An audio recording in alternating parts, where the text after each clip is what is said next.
Hello everybody, my name is Smarty, short for Smarty Reads, and welcome back. Today I'm going to read chapter 12 of chapter 13 of Changes in the Air, Mallory. It's called The Meaning of Forever. Before we begin, make sure you like this video, subscribe and turn on your post notifications so you know when I upload a new video. And also, share this video with your friends and family so they can watch me read as well. But other than that, let's begin. The meaning of forever. Mallory, dinner! I hear Mom's voice from the kitchen. I put my drawing pad down on my bed, and I take another look at the friendship cake Marianne gave me this afternoon. It looks so cute on my dresser.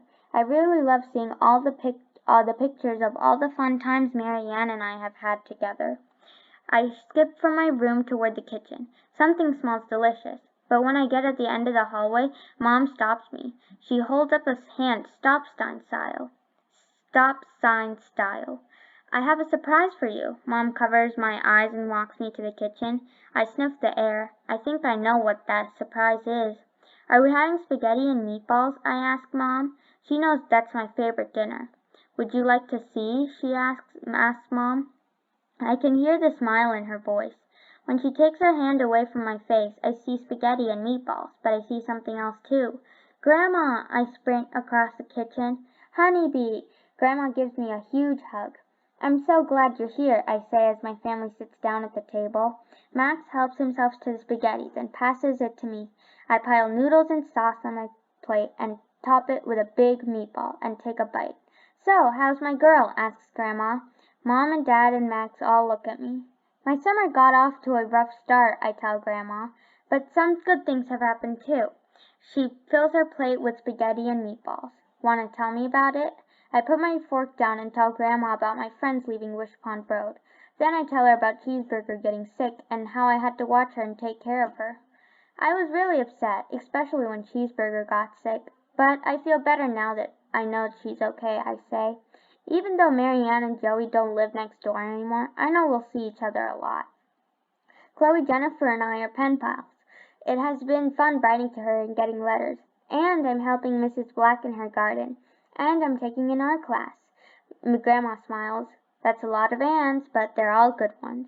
I nod. I know how hard and scary it can be when things change, says Grandma, and especially when a lot of changes happen at the same time. It sounds like you've been learning to handle those changes. I'm proud of you. Thanks, Grandma, I say. One of my favorite things about my grandma is that she always gets it. Grandma smiles at me, then she clears her throat like she has something important to say. Mom gives Max a put your fork down and listen look. He doesn't seem too happy about it, but he does it. Change is part of life, she says, but I have a strategy for dealing with it. I'm pretty old, and it has worked well for me for a long time. I know Grandma, and I know she wants me to ask her what her strategy is, so I do. Well, says Grandma, my strategy for dealing with change, and life in general, is to take things one day at a time. Some days are good, and some days aren't, but it's all manageable if you can just take it one day at a time. Max gives Grandma a smile like he actually does appreciate her advice. Then he goes back to eating his spaghetti. That sounds like a good idea to me, I say. It's like when Cheeseburger came home from the vet's office, and it worked. It's what I did when Cheeseburger came home from the vet's office, and it worked. Just hearing what Grandma has to say makes me feel better, and it makes me hungrier than I have been for a long time. I take another meatball and take a big bite. I say between pieces of spaghetti. This is really good. I don't know what I said is funny, but Mom and Dad look at each other and laugh. I wipe my mouth with my napkin. What's so funny? I ask. Dad clears his throat. We've heard a lot this summer about all the things that have changed in your life, but some things have changed the same. I look at Dad. There is a twinkle in his eye, so I know he's laughing at me. But still, I can't imagine what he's going to say. Like what? I ask. He points his fork toward the second meatball on top of my spaghetti. You still like spaghetti and meatballs. A lot, says Mom. And you still hug the phone, says Max. Hey, I say to Max like he'd better watch what he's saying about me. Sorry, said Max. I was wrong about that. I can't believe my brother is going to apologize to me. Some things really do change, and for the better, but Max isn't finished. Something is different, he says. Now that Bird Brain doesn't live next door anymore, you're a bigger phone hog than ever.